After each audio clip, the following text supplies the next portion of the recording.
Biz elə bir dünyada yaşayırıq ki, bu dünyada hər şey alınıb və satılır.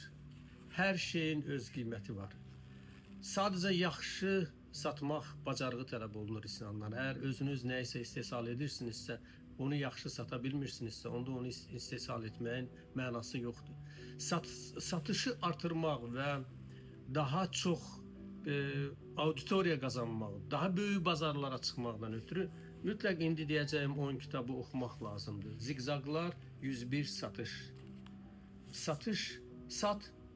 Satış adamının kitabı, masaüstü kitabı. Pulun psixologiyasını bilmədən ondan satış etmək mümkün deyil. Satış psixologiyası Brian Tracy, əla müəllifdir. Necə güclü rəqib olmaq olar? Fox əladır, gözəldir. Əgər siz işinizi sıfırdan yaradırsınızsa, mütləq bu kitab sizin masaüstünüz kitabı olmalıdır. Real dünyada satış etmə MBA kursudur.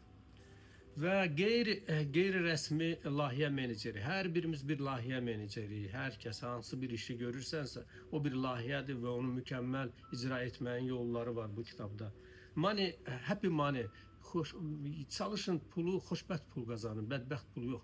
Pulun da xoşbəxti və bədbəxti var. Əmin ola bilərsiniz, bu kitabı oxuyun. Satış ulduzu ol. Bu da Brian Tracy və uğurlu satış üçün 55 məsləhət. Əminliklə sizə deyirəm, əgər siz bu kitabları masanız üstündə saxlasanız və daim bundan yararlansanız, qısa bir müddətdə siz də satış ulduzu olacaqsınız. Uğur olsun.